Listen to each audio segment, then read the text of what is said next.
Kia ora and welcome to this episode of the Amateur Austenite. I'm Frances Duncan, an author and the founder of the Jane Austen Society of New Zealand.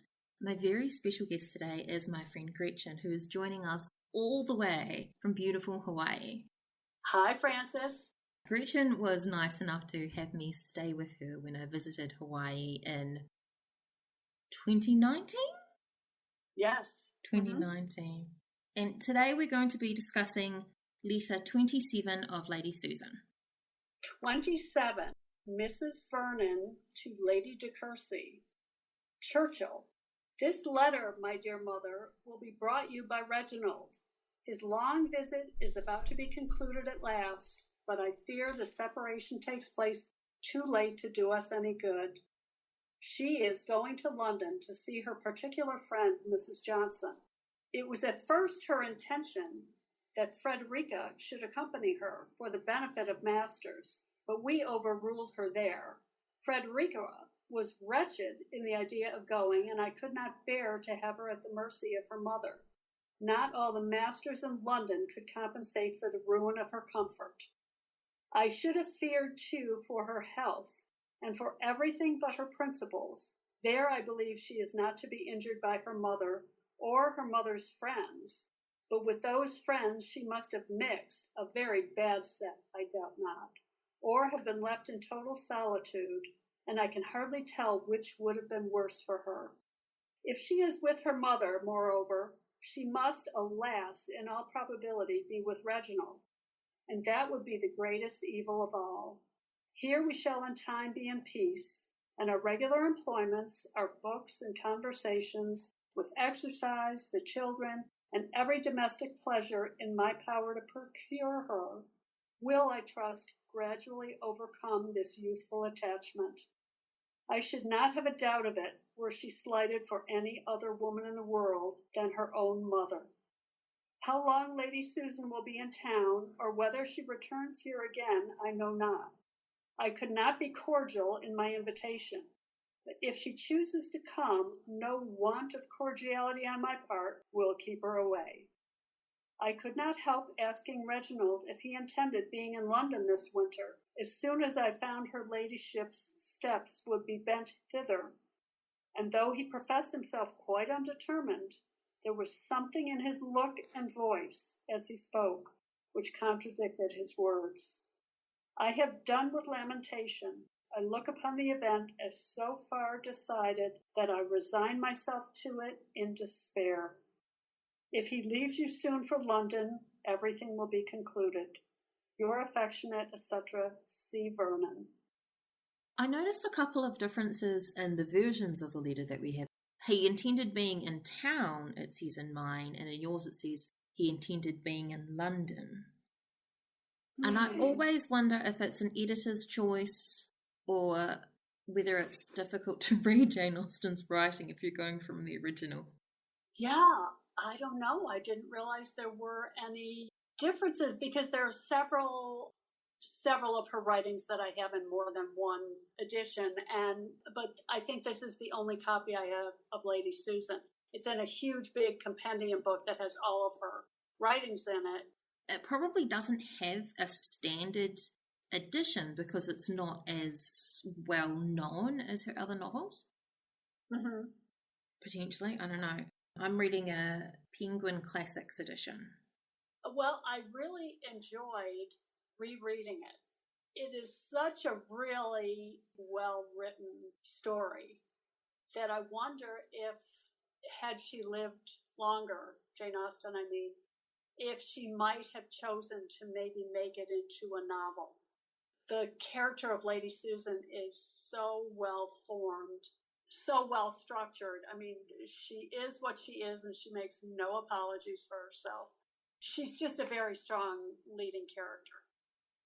Yeah, and that strength of character is one of the things that makes her enjoyable, and it's one of the reasons people don't like, for example, Fanny Price, because she is a strong character, but she's not forceful like Lady Susan.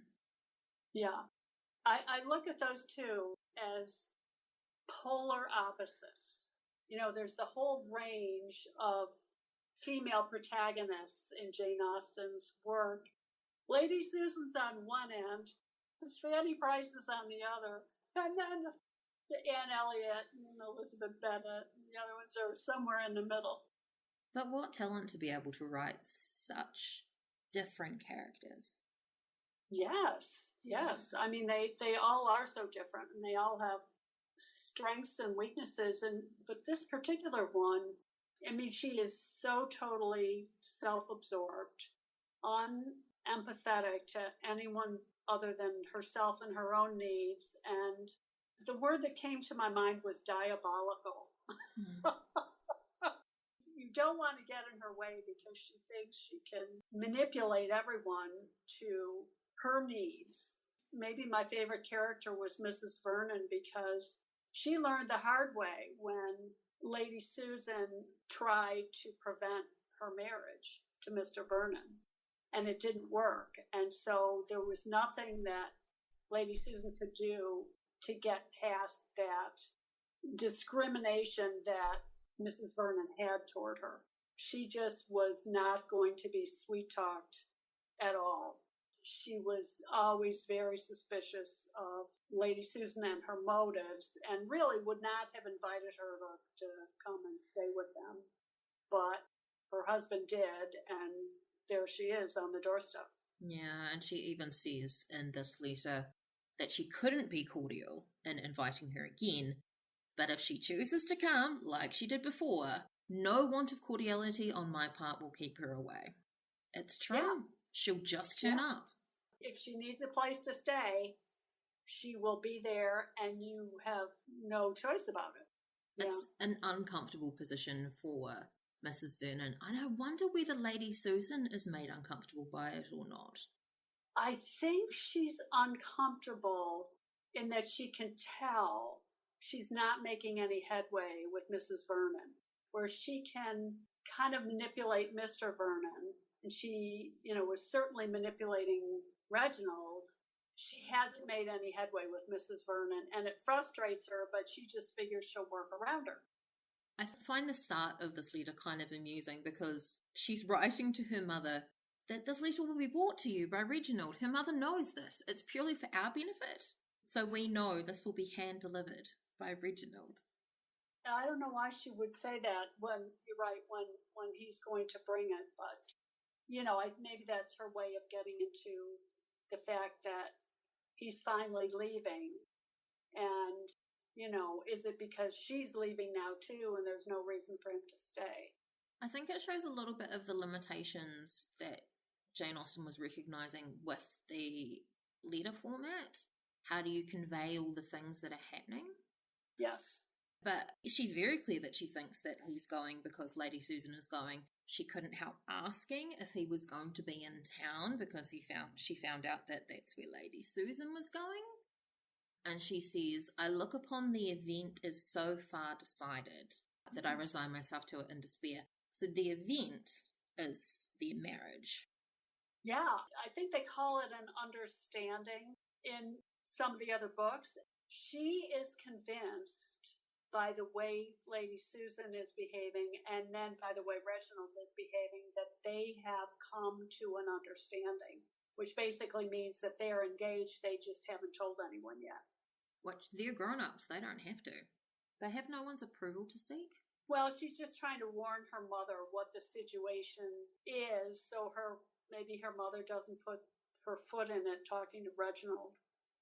But she wants to warn her mother so her mother is prepared for that eventuality.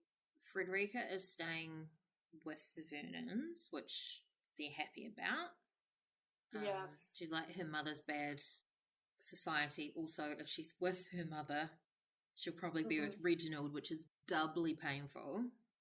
Right. And she's hoping basically to distract her by their lifestyle to overcome this youthful attachment, and thinks that if it were anyone other than her mother, it might be fine. Yeah. Well, thank heaven she's so protective of Frederica, because it is really a good place for Frederica to be with Mr. and Mrs. Vernon and the kids, because it's a normal house and a normal family life that she's never known. it gives her some stability, which she's really never known. It would be difficult if she found out that, in fact, her mother did wind up marrying Reginald, because she's in love with Reginald, but she is better off staying at Churchill with the Vernons. They would hope that in time, if she can stay there, that she would kind of get past it. And you would think that she would. But at least she has someone looking out for her. Yeah, she must have had a horrible life. You know, she's an only child. You wonder what her father was like, because he was obviously the older son. He must have been a lord if Lady Susan is a lady. No, because she's Lady Susan with her first name. That's her title that she got from her father. Otherwise, she would be Lady Vernon. Right, because of Lady Catherine. Yes, from Pride and Prejudice. Yeah. So, I mean, obviously they burned through all their money, and you wonder how that happened, because I can't help but thinking that Lady Susan certainly contributed to that, but could she have done it all on her own? I mean, maybe her husband was into gambling, maybe he was not a smart businessman, but between the two of them, you know, it wasn't like they had a huge household to support. They only had one child, and, you know, between the two of them, they managed to burn through all the money that he had. Anyway, yes, I think Frederica had a very difficult life. You know, she was doing fine at the school until her mother sent her the letter telling her, you are going to marry Mr. Martin, and that's it. And then she tried to run away, so. A lot is made of Frederica's lack of education, but they do mention that she's been left with governesses before, and here her mother is talking about masters in London, because from my understanding, you'd tend to have a governess at home who would school all the children, and then you would potentially go to London or have masters come to you. So they would be like private tutors for specific topics to sort of give you a polish, I guess. Yeah, I think that was a pipe dream on Lady Susan's part, because I think that was just an excuse to take Frederica. I don't think she had any intention, since she spent her whole life not worrying about Frederica's education. I don't think she had any real intention of doing anything for Frederica other than trying to marry her off. I mean, what I got out of this particular letter was that the intent was for Mrs. Vernon to warn her mother that this possible marriage that they were worried might happen looked more probable than it had previously, but also that she was taking good care of Frederica and trying to protect her from her mother. I really like the character of Mrs. Vernon. She has a lot of intelligence, I think, and that she was almost railroaded at one point by Lady Susan, when Lady Susan was obviously trying to get Mr. Vernon to move in to Vernon Castle with Lady Susan and her husband, basically as a cash infusion, and then they could continue the illusion of being the masters of and mistress of the house. But that would be at the expense of the younger brother, Charles, and his wife. And that was so egregious that she was never going to trust Lady Susan again. It didn't matter what happened. And to me, that takes a lot of strength and a lot of intelligence. And I think she's a really good Jane Austen heroine in this book. I enjoyed her letters a lot because she really could kind of see what was happening. Yeah, she is a very clear observer. Would you like to tell the listeners about Jasna Hawaii? I am the treasurer of the Hawaii chapter of JASNA, which is the Jane Austen Society of North America. We are a very small group because we are a very small state, but we're always happy to have more members. And we have started a couple of social media accounts, one on Facebook and one on Instagram. And the name for both of them is JASNA Hawaii. They're all open and public, and you're welcome to check them out. We are happy to have you come along on the ride with us. If you're ever in Hawaii, please let us know and look us up. And that is our discussion of Letter 27 of Lady Susan by Jane Austen. I'm Frances Duncan. This has been Gretchen. The links to our socials are in the notes. Thank you for listening, and we wish you happy reading.